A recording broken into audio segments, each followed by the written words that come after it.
the creators who brought you RuPaul's Drag Race and $1 Million Listing. This is World of Wonders Wow Report. Things that make us go wow. Well, hello and welcome everybody to this week's edition of the Wow Report, where we count down the top 10 things that made us go wow this past week.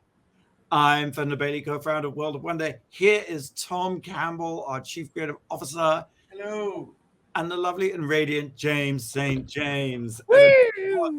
And very excited to represent. I'm representing you, Alec. No, very excited to introduce, welcome back, our very special guest, Alec Mapa. Look at me, Damien. It's all for you.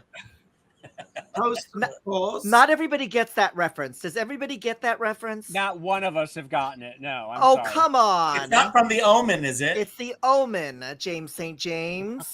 I've never seen it. When the nanny hangs herself.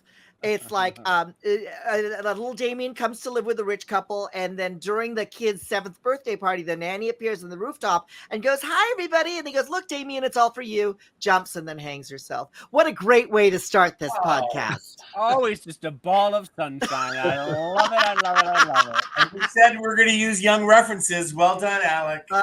Sorry. Alec, you win. So we're going to count down top 10 things. Alec, chime in at any time. All right. There's not going to be a problem with that. Number 10, Tom. Number 10. What a shitty week. What a shitty 2 weeks. What a shitty summer. Yeah. Wow. What a shitty decade. I'm just going to go out and say this whole roaring 20s thing has not panned out the way we thought it was going to. You know what's going on. I need to recap. But I think when we recorded for last week's show, the Supreme Court ruling had not come out yet. So you're not going to get into all that. I only want to talk about the one ray of light, which is all I have beaming in on me right now, which is why I look my age. But one beam of bright light was the Cassidy Hutchinson testimony. Oh my God. There's not enough popcorn in the world for me to enjoy while watching that testimony. I actually am doing Cassidy Jacqueline Hutchinson for Halloween this year. She is my new style icon. Now, I have become PTSD that, oh my God, this is the missing key, the missing piece of the puzzle. This will convince everyone. Well, it sure convinced me. I can't think of anybody who was kind of more credible and more representative. And there was one moment, I also think she was, without meaning to be, because she was young and cute. Mm-hmm. And, you can just imagine all those lecherous men trying to impress her. Well, that therein lies the thing right there, because the reason a 22-year-old having such a high position in the White House, that she comes from money, B, her family is very connected, and C, is that she's a hot piece of ass that they are all drooling over. There was one remark, very, sweet from her, but like the undertone is like, one night, Mr. Giuliani and I walked to our vehicles. And he was saying, "Whoa, wait till January 6th. Oh boy, the world's gonna fall apart. Oh baby, wait." So he's just trying to think of like things to like turn her on by saying, we're gonna have an insurrection on January 6th. Oh baby. Ooh. And did I hit insurrection?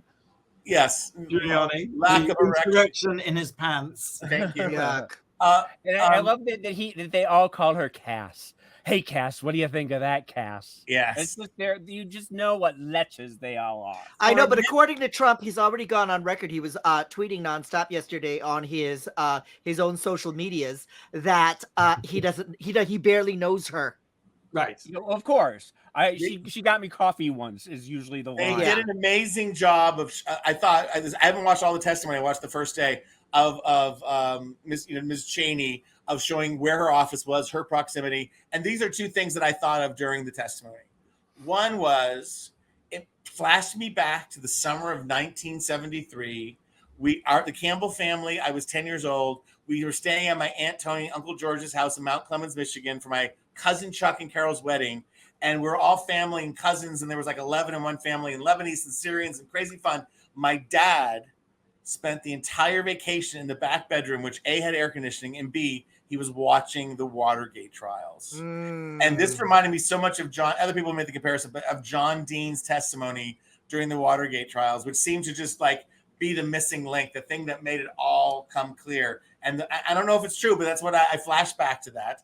And the other thing it reminded me, because, is that when you are at the beginning of your career and when you're at the top of your career, you're in high places. In between, you don't know. But when you are 22 or 23 and you're good looking and you're on somebody's desk, you have access to all these conversations. Everything. You observe people at their worst. They don't remember that you're there. They speak their mind. They think they're like sort of powerful around you. And so I believe everything she says. And I think she's one of the most incredible eyewitnesses. And the last thing I'll say, and I'll shut up, is she's so fucking brave to put herself in the public line like that. I hope she doesn't go and do a jeans commercial like. I do have a feeling that, first of all, I see them circling I see them coming for her right now on Twitter everywhere. Everyone they're attacking her. But the fact that she's so well spoken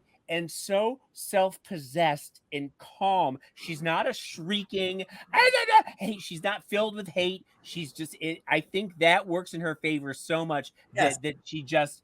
I don't know how much it's going to work. She's not a disgruntled employee. She seems like she'll do just fine. It's I just Googled this, and this is late breaking news. She will be joining the cast of Dancing with the Stars coming up in the fall.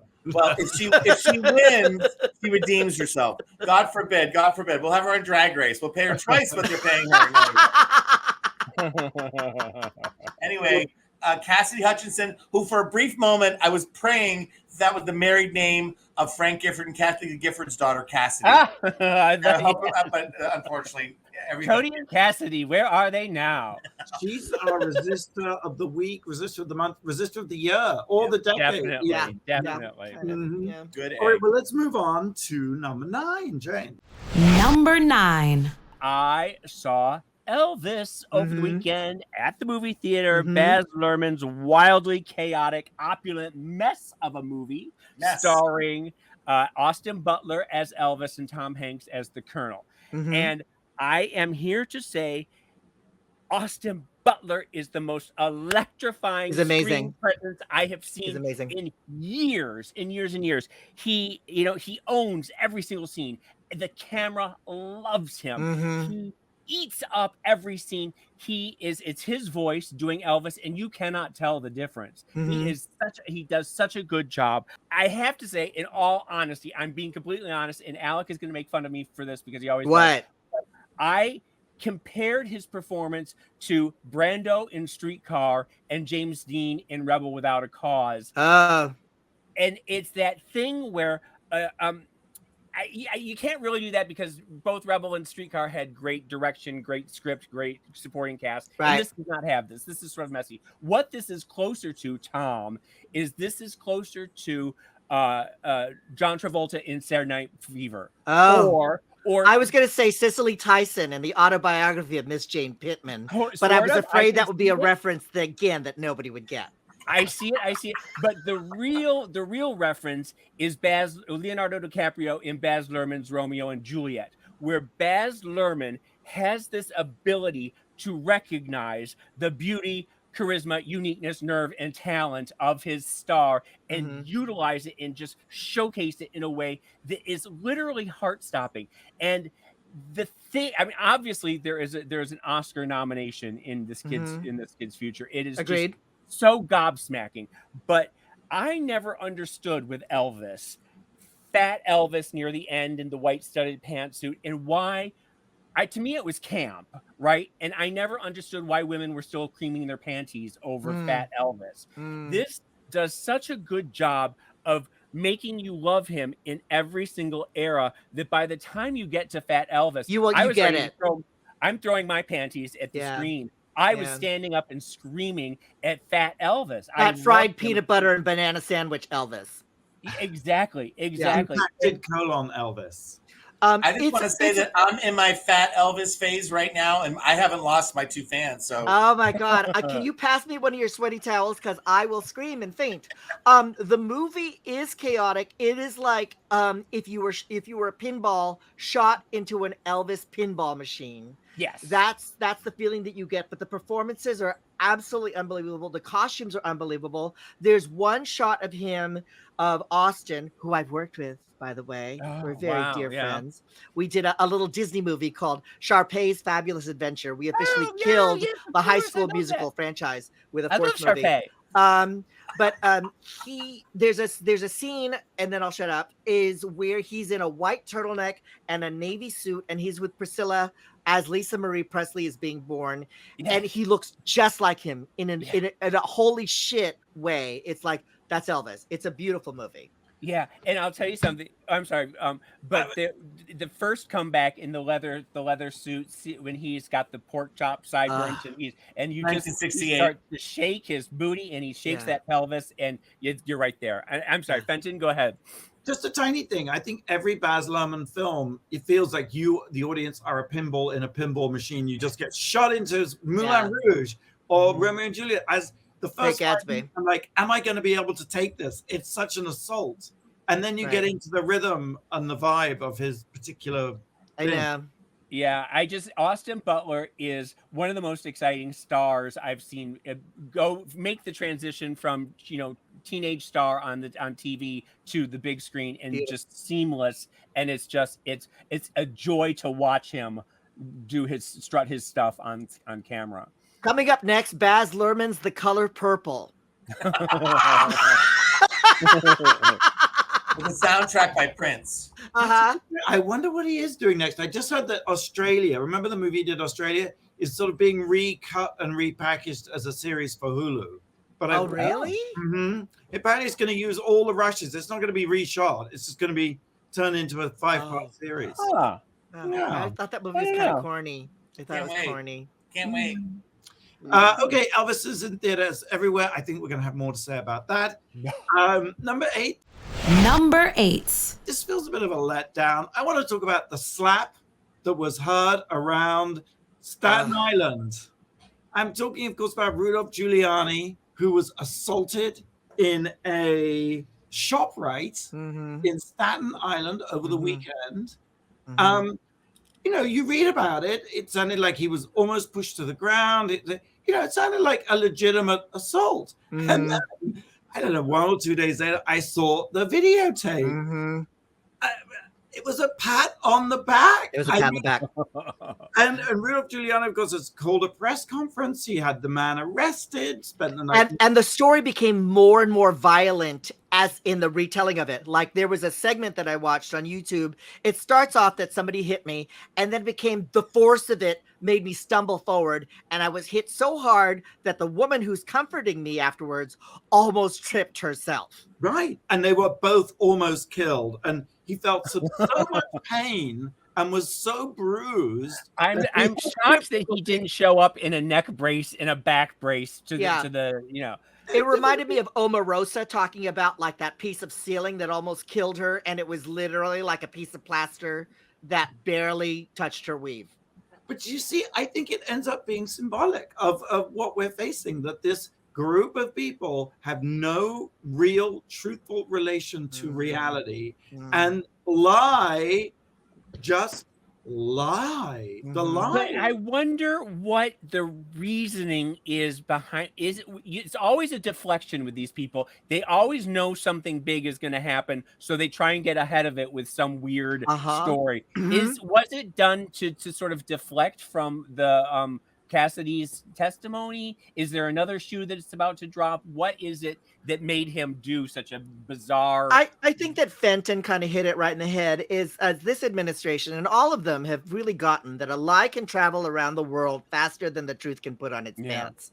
So, but what they're not counting on is us checking, and there's footage. What they're not counting on is anybody coming. That's why this Cassidy thing is so amazing. They're not counting on the fly in the wall to talk. Nobody, they were like, oh, Cassidy's hot. She's not going to be any trouble at all. And they're not counting on people coming forward and going, you guys are full of shit. Well, I mean, in that case, the Cassidy case, they were saying, well, in the Beast, the presidential limo, he couldn't possibly have reached forward and throttled the driver. But actually, he wasn't in the Beast. He was in a smaller SUV. And even if He was in a mini beast. He was in a mini beast, a tiny beast. But the problem is that you can have all the footage in the world, but if they aren't showing it on Fox and none of the right wingers are watching it, then they all still have plausible deniability, and they all still say we don't know what you're talking about. We want the people in the middle. We want the people in the middle. That's true. You're We right. aren't going to get the But right for wingers. once, there was this very satisfying CCTV footage, which I'm sure Fox will try and claim is fake, of this man just gently patting this person on the back. I mean, it's like an amazing shot. Cancer fire. That kind of thing kills comedy, because how do you make something funnier than that reality moment? You know. Well, I do love the final piece I'll say, and then I'll shut up. Is that Eric Adams, the mayor of New York, called Rudolph a Karen, and has actually recommended that he should be charged with filing a false police report. So Because he made it sound like he was curb stomped, and that didn't happen. Slapped. Yeah. All right, we're going to take a quick break. Head over to the WoW Report, where you can see the queens of Drag Race France. I tell you, it's a sensation. 11% TV share. Watched the first episode. It's almost 1 million viewers. Loved it. Thank you. Merci beaucoup. Oh, de rien.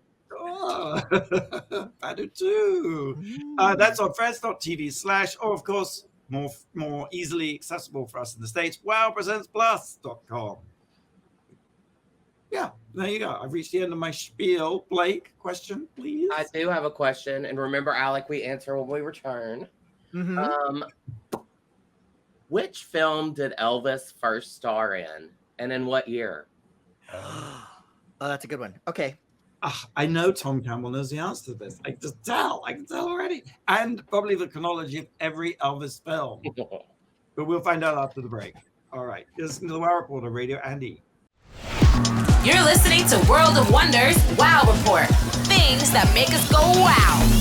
Welcome back to the WoW Report. I'm Fenton, here with our very special guest, Alec Mapa. Hello. And of course, Tom Campbell, James St. James, and Blake, who had a question. Yes, we talked about Elvis, the new movie, Baz Luhrmann. What film did Elvis first star in, and in what year? The Autobiography of Miss Jane Pittman, 1973. That's my final answer. I'm thinking it's Jailhouse Rock, but Tom is. I would say Jailhouse Rock or Love Me Tender. And 1957 would be the year. Oh. Benton, do you have a guess? I'm not going to be. I'm going to say 1960, but I'm going to say. Going to try. Wasn't he in some GI film or something? G.I. Jane. No, stop it. What's the answer, Blake? It's Love Me Tender. Yeah. There you go. 56. Oh, wow. Wow. Much earlier than I thought. Love me true. Never let me go. Oh, that's pretty good, Austin. Thank you. It's Austin Campbell, everybody. Ow! The spitting image. We are counting down the top 10 things that made us good. Well, we reached number 7. Number 7. It's been a shitty week. It's been a shitty couple weeks. It's been a shitty month. I agree with James. It's been a shitty decade. So I am clinging to searching. Okay, maybe I'm sitting in bed while doing it, looking at the internet for something to bring me joy.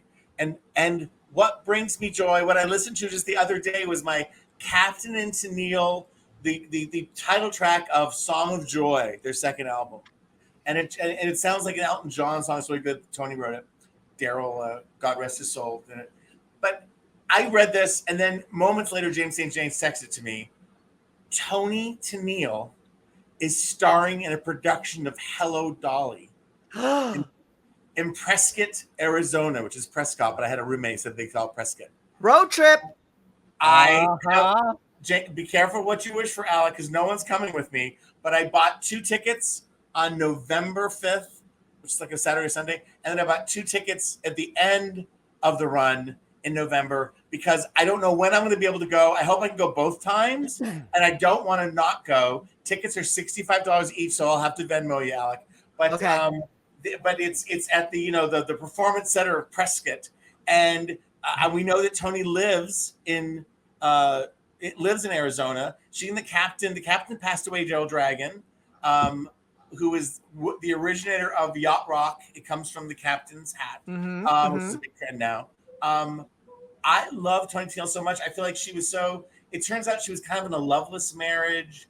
They were kind of seen as sappy, but I can't tell you. In 8th grade, the captain, maybe 7th grade. In 7th grade, the Captain and Tenille premiered on ABC their show the same year. The summer replacement. I watched it too.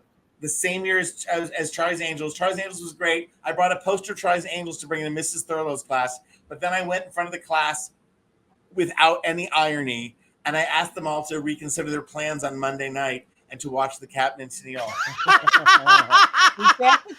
Was that the same summer that Shields and Yarnell and I Tony was about Orlando to bring that on? up. Shields and Yarnell They had a summer variety show. They had a summer special that had all the hits, and then they had an actual fall series where and my dad, who would call me out when I was being super queer, or at least I felt like I did, and I would watch the Captain Tenille alone. You know, I love them. I love that haircut of hers. Everybody had that haircut. It's so timeless. I hope when she does Dolly Levi, she still has her Toni Tennille that would haircut. be great. That'd be awesome. But she had Bonnie Franklin. Everybody had that haircut. But it started with Toni Hamill. Tennille. Who made it famous. Yeah. But I do just want to say, if you can, Google Toni Tennille, Dolly Levi. The image that they're using is one of the most precious, most fabulous images I've ever seen for a play. It's so good. And this is just another example of the hip Gen Z references that you'll be getting throughout the program. Coming on this show. Toni Tennille as Dolly Levi in Arizona. But she is a international treasure that has been underutilized, underappreciated, and I can't wait to see her up there doing. She's gonna be better than Bette Midler. Mark my words. I'm seeing Loretta Swit in Mother Courage in Schenectady next week. I'm gonna cover all the bases. I love doing this show because I learned so much. I had never heard the term yacht rock. I was like, what the fuck is yacht rock? Oh, it's a big deal. It's a very niche genre. It's a channel, I think, right now on Sirius XM. Yeah. Sailing takes me away where I'm going. Ride like the wind. And it's all Christopher Cross. Right? Got to keep it soft and mellow, right? Keep the emotions light. Loggins. It's all there. Yeah. I can't stop this feeling anymore. Yeah. REO Speedwagon. Silvercroft. Yeah. All right. So that's a road trip with Tom available if you're brave enough to go in November to Prescott, Arizona to see Toni Tennille. Flying to Phoenix, driving to Prescott. Just so people know what I'm doing. Okay, thank you. Right. Okay.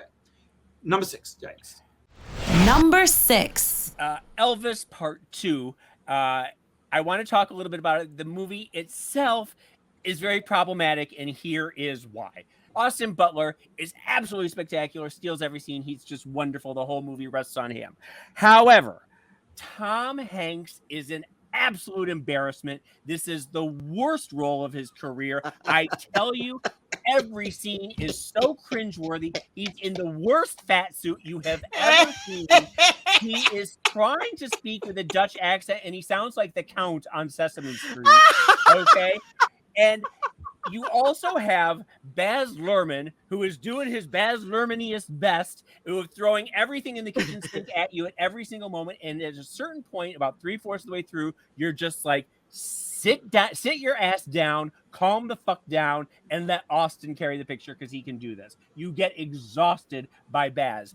And you have Tom and Baz doing everything in their power to make the movie about them. They are trying to steal every damn scene, and all Austin has to do is bat his eyelashes, pucker his lips, and throw his pelvis, and the movie is his. Like, they just fall into the background. It is embarrassing to watch Tom. I think this is one of the first movies that you were going to get a Razzie and an Oscar in the same movie, because Tom Hanks is just terrible. Which Tom Hanks is a wonderful actor with many incredible roles. So this is an aberration. This is an aberration. He's had some stinkers in there, I'll tell you. I kind of dug it. I kind of felt like it was so awful, it kind of circled back to great again. It was like he's trick-or-treating. It's like, trick-or-treat, who are you? I'm a Dutch megalomaniac from the 50s. It's that kind of obvious. Yes. Guys, There is Tom Hanks's movie roles are like a box of chocolates. Oh, don't get me started on that movie. That is one I'm of the Gen most Z. I didn't get that reference. I don't know what you're talking about. But there is one more scene I want to talk, and then we can move on from Elvis. But there is a scene in Alec, I know you know this, when he's on Beale Street in very early on. Yes. And he's in a little tiny club, and all of a sudden, Little Richard gets on stage, and it's one of his first performances. And this kid who plays Little Richard, his name is Alton Mason. Mason, yes. And it's like he doesn't have any bones, and he's got these big anime eyes, and he's just beautiful. And it's less than 3 minutes long, but he steals like literally you like afterwards. He's supermodel. He's a model. He's like the #1 catwalk model in Paris. Among the males, he's like 6'3" and he weighs 10 pounds. He's really skinny and he's gorgeous. And I agree. He walks off. And also there are other characters. There's a woman playing Rosetta Thorpe, who originator of Hound Dog. And she sings in the movie. And she's actress who's playing her is wonderful. Yeah, the guy who plays B.B. King is amazing too. Yeah, really wonderful. Great. But after that 3 minutes with Little Richard, not only are you breathless, you're saying that needs to be the movie. That's the next movie that needs to be made. You need, because nobody has ever been able to get Little Richard, because Little Richard can be his worst enemy and can be arrogant. But this kid sells it, and you are in love with Little Richard. Yeah. Woo! Shut up. That is in theaters everywhere. Fenton, will you go see this after Alec and I rave? Oh, totally. I love every Baz Luhrmann movie. I loved it. Yeah, I loved it. I even love the bad parts. I mean, because I agree with you. Yeah. James, knowing you were going to talk about it, I tried my hardest, and what I'm looking for is the Kurt Russell 1980 ABC TV movie of Elvis. But that's I'm searching. It's not streaming anywhere. I might have to get a DVD, go to Alec's house, use his DVD player. That was one of those ones. I have a VCR tape. There's even a Dale Midkiff Elvis movie. There's so many Elvis movies. But that one with Kurt is another one where it was just a revelation how fantastic Kurt Russell can be. Yeah, I really do want to go see James, because I've never really understood Elvis. I know. Well, that's just it. I like, there's a little less conversation and a couple other songs that I get, but I've never been a super fan, and now I completely understand the. Also, he's like drag for straight people. Oh, there you go. Okay, sort of cross between a Queen and Liberace. He's a drag. Theatricality. I was going to talk about something else, but I think actually for my number 5. Number 5. I'll just continue in the Elvis vein, because Catherine Martin is Baz Luhrmann's wife, partners, and she designs all the costumes. But she also is an amazing interior designer. And so every Baz Luhrmann movie, there is a whole line of wallpaper and carpet and stuff. And just go online and look them up, because she's done this amazing sort of tropicale, sort of banana leaf in coral tones. And it's just, you probably remember from the movie, it's so gorgeous. I just want to buy the carpet. I want to like rip out everything and just install it wall to wall. It's just gorgeous. And it's that sort of 50s, 60s, exotic Caribbean tropical feel. Yeah, well, there are a number of scenes in Vegas, and then there's the Graceland scenes, of course, in which you are gobsmacked, like I've used that word 10 times now, by the decor. It's just maximalism everywhere. Maximalism, and to the point that it's almost Victorian. There's so much color and fabric and textures coming at you. I actually think that's how Baz Luhrmann chooses his movies. I mean, Great Gatsby was an exercise in deco maximalism. Romeo and Juliet. An exercise in sort of love maximalism. Just just the level of ornatiousness. Moulin Rouge, yes, Yeah. all of that, yeah. Beautiful. And more. That's right. His Romeo and Juliet made me like care about Shakespeare. I feel like Yeah. That's what it took. Claire Danes and Leo A DiCaprio. whole generation of young girls suddenly were like caring about, iambic pentameter. Yeah, And two they- households they- alike in stature. I don't know how he did it, but Shakespeare always sounds like Shakespeare. No, actors become actory when they do. But he actually turned Shakespeare's lines into actual spoken words that kind of made sense. It was so bizarre. That was a workshop that they had done for an entire summer with that cast, because I'm friends with. I worked with Harold Perrineau, who played the. Who was in that movie, and Baz Luhrmann had basically sent them all to Shakespeare camp, and he wanted it to be as conversational as possible. So he ran all the cast through their paces. A little bit of trivia. Fantastic. Plus, I think ultimately you're just always drooling over some guy. In a Baz Luhrmann movie, there is a guy you're just drooling over. I know. I can't believe Baz Luhrmann is straight. What's up with that? It is weird that he manages to understand the thing that is so gay in every one of his, male. Ewan McGregor in Moulin Rouge, you fall in love with him every single time. Yeah. There's nothing. Wait, Alec, what did you say about Baz? I can't believe that he's straight. I can't believe that he's straight. I was talking with a wife, but then when I heard she was a decorator, I said, okay. Okay. So it's like a Hugh Jackman situation. Honey, I think we know. And Okay, we love sure. them both for it. Love them. All right. I Love don't them straight shame anyone. Not today. I have a hard on for her soft furnishings for sure. Canada's Drag Race Season 3 premieres July 14th on WoW Presents Plus. Brooklyn Heights, Brad Goreski, Tracy Melchor are the trio of judges, and it's pretty amazing. Blake, do you have a question? I do. This one's just a random weirdo one, but Those are my favorite. Alec actually mentioned the answer earlier in the show. Oh no! What color is only used in two national flags, Dominica and Nicaragua? And it is Roy G. Biv. It's one of those colors. That's a very random question.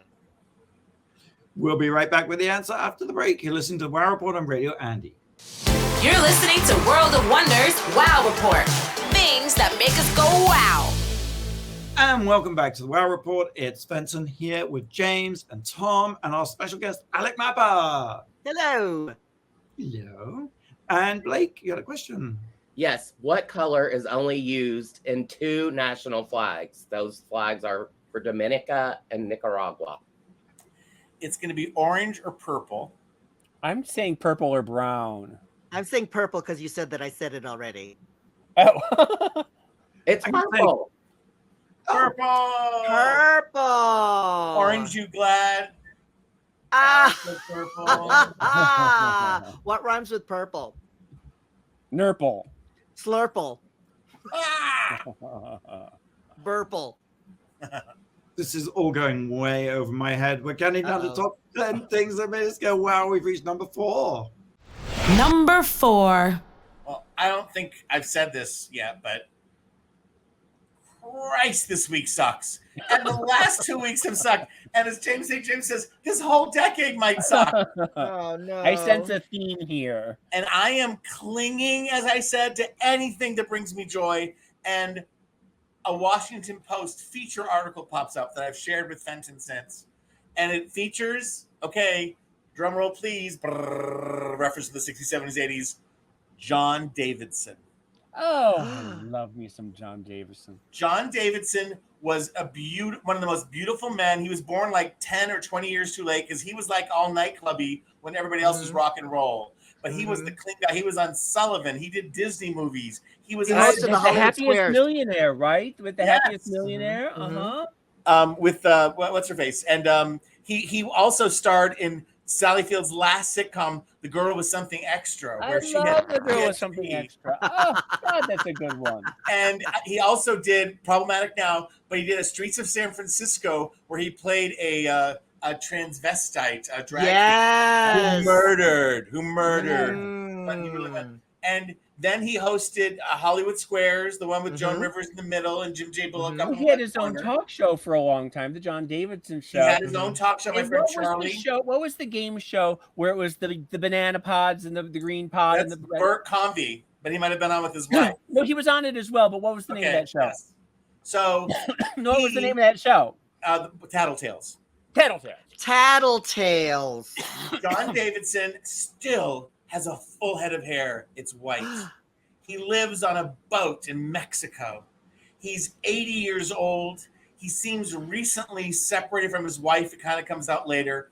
And, you know, he's always just got along. He did a lot of dinner theater. He was in Branson for a while. He's 80 years old. And now he performs every summer in a restaurant, a theater that he owns called it's called Club Sandwich. The Club Sandwich, which is in Sandwich, New Hampshire. Where am I going for my vacation in August? New Hampshire. So to get me ready to see Tenille in Prescott, Arizona, playing Dolly Levi, I'm going to be able to go and see, thank you, John Davidson at the Club Sandwich that he lives above in San Francisco. So I am thrilled. The last thing, and one of the things he went off and did that I remember so clearly from a Time Magazine article, because yes, he was that important. You forget how important and how omnipresent people were, and then they just sort of fed off. But he had his own. Yeah, he's one of my favorite white men from the 70s. Yeah. Mm-hmm. And he, for a short time, used to have a summer camp for lounge singers. What? Where you would learn, like, back when there were like wires on microphones, like, what do you do with your left hand? Do you throw it over your shoulder? And he also, I remember the thing, and this so turned me on. This is like in high school, but he also recommended wearing no underwear on stage, so you wouldn't have a panty line in your polyester belt. Wait, where did you see that? Time Magazine, growing up. Time Magazine, don't wear any underwear, John Davidson. I am shocked. At his Lounge Lizards summer camp.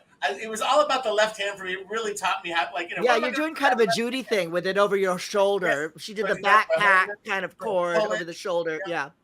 Up the lazy river. John Davidson. There was a feature article about Charo in the New York Times a month ago, and now there's a feature article in the Washington Post about John Davidson. I'm not alone. I guess I'm not alone. Is what we're saying. I've done 4 gay cruises with Charo. She never leaves her room. Except to perform. Her? She lies in state. Her? She lies in state the entire cruise and then comes up to do her 2 shows. She loves us, but she's not stupid. What do you do on the cruise, Alec? Oh, everybody.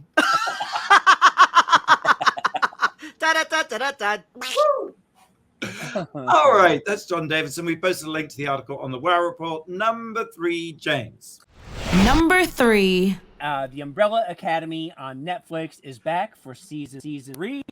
To recap briefly, in 1989, 43 women spontaneously gave birth despite not having been pregnant earlier in the day. They just blew up and gave birth to children, and each of these children have superpowers. Okay. And eccentric billionaire Sir Reginald Hargroves went around and bought up 7 of them to raise as as a superpower group, as a superhero group. Okay, and he gave them all. They have names, but they are number 1, number 2, number 3, number 4, number 5, number 6, and number 7, and that's what they're called. They don't. They're just. He was a terrible father, and he just gave them numbers, and that's it. Now. Season 1 is just sort of introducing them to you, and each one is fascinating, and each one has their little backstories. Season 2, they get thrown back in time, and it's a mess, and it's a nightmare. Season 3 is back on track again.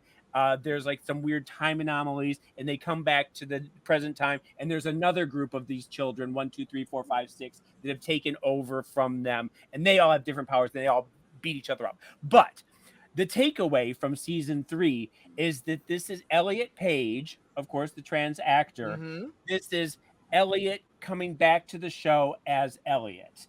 And his character is now dealing with the same things that Elliot did. And the character who was Vanya is now Victor.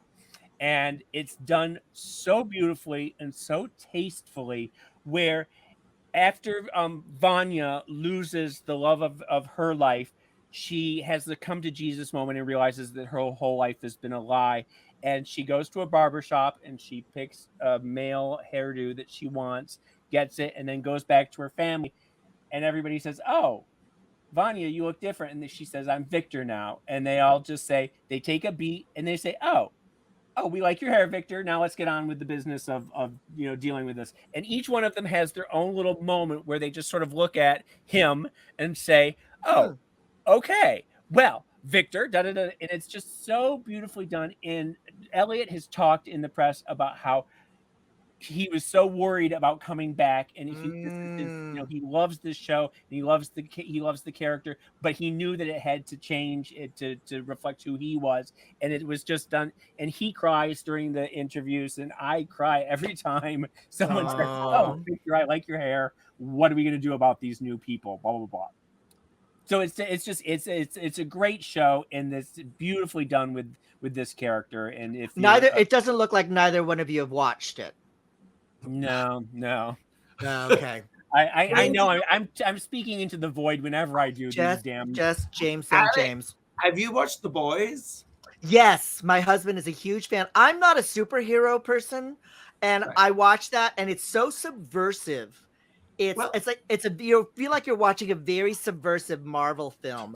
I'm on a superhero show that came out the same time as Umbrella Academy called Doom Patrol, which is based on a 60s comic book that was written before X-Men came out, and by the same artists. And I play a villain called Animal Vegetable Mineral Man.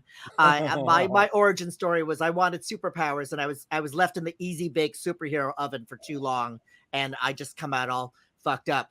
But I haven't watched Umbrella Academy, but now you've gotten me interested.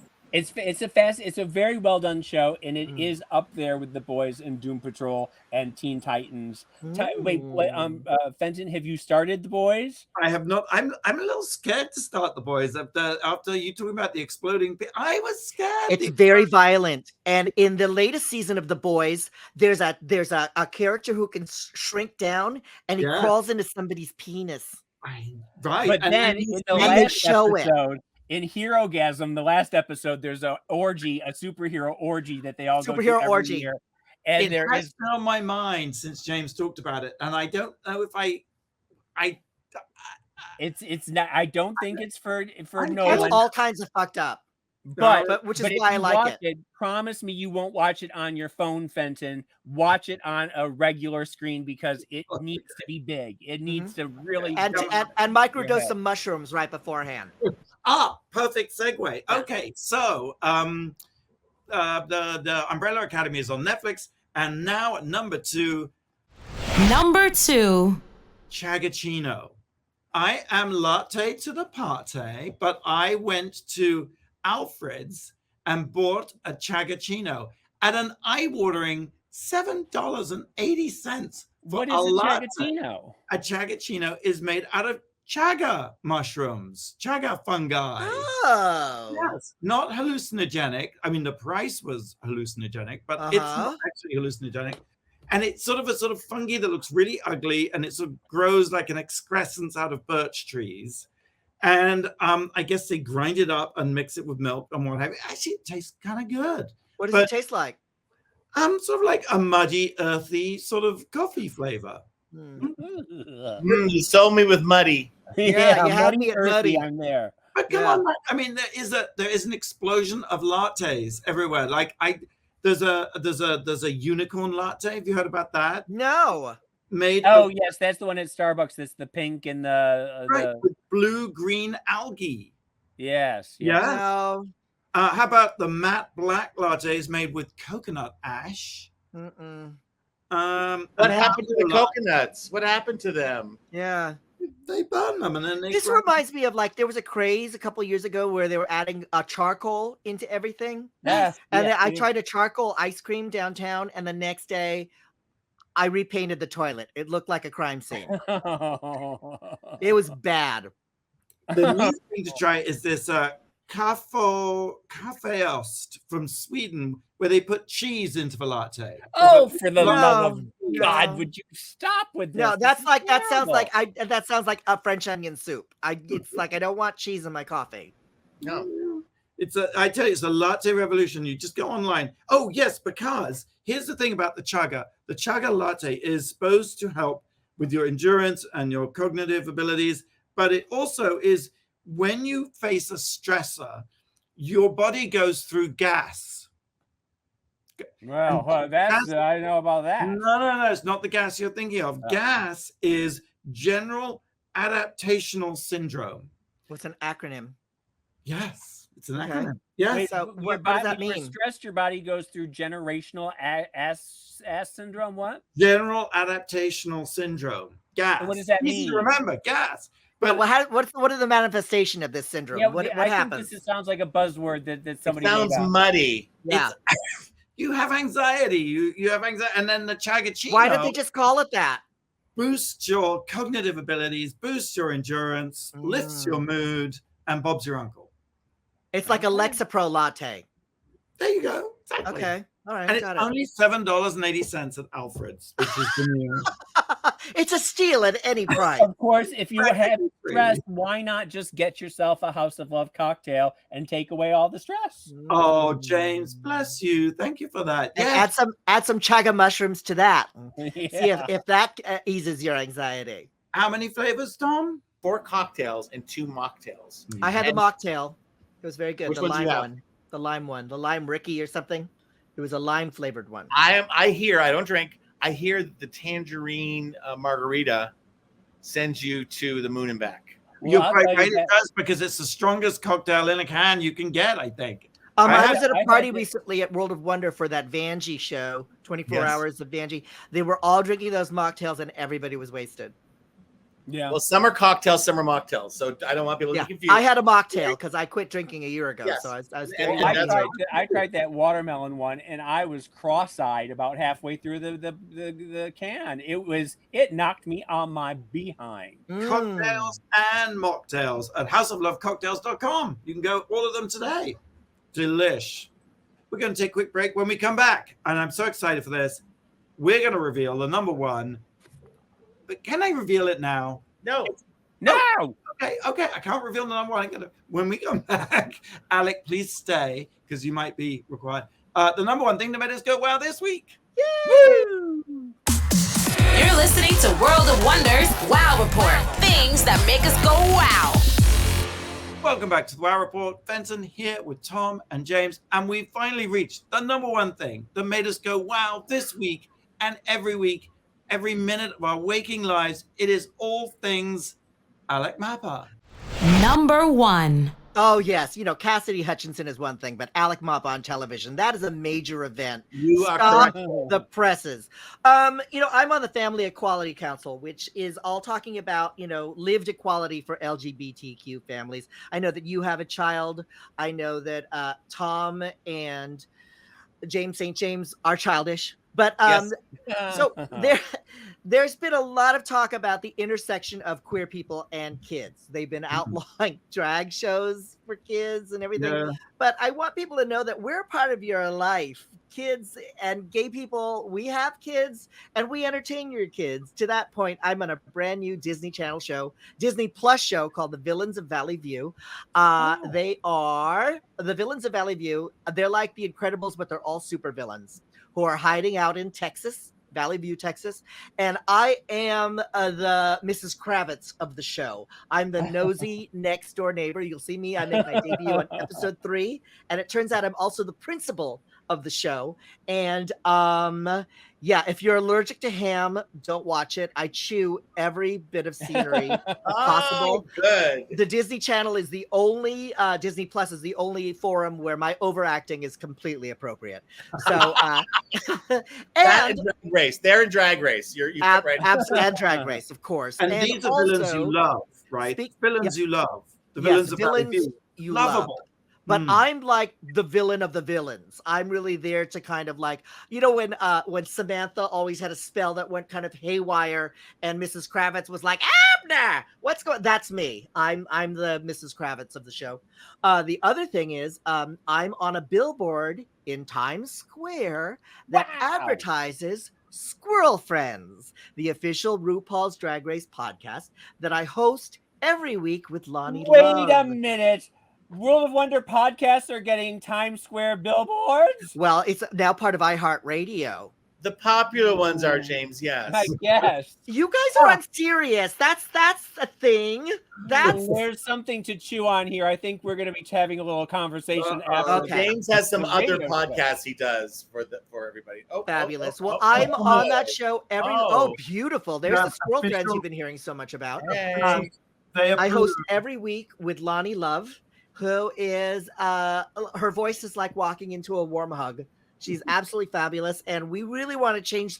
One of the points of our show is not only do we want to recap the shows every week in a way that's entertaining, but we really want to change the culture of Drag Race fans. And we tell people every week that these queens go through so much to be on the show.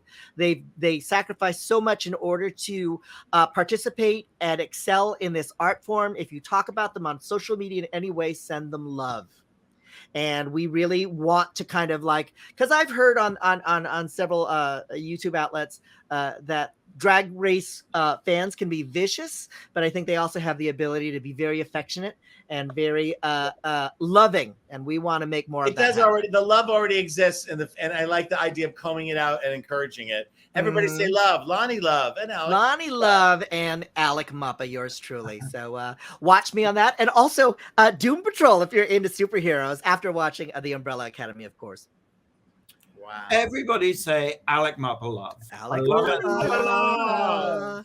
Thank you so much, Alec, for joining us. You're so You're more than patient welcome. and generous with your time. We love having you. And congratulations on everything you're doing. And a special thanks for doing the Squirrel Friends official podcast of RuPaul's Oh, Drag of course. So much fun. Thank you, Tom. Thank you, James. Same time, same place next week. Until then, go out and do something that makes the world World go wow! Wow.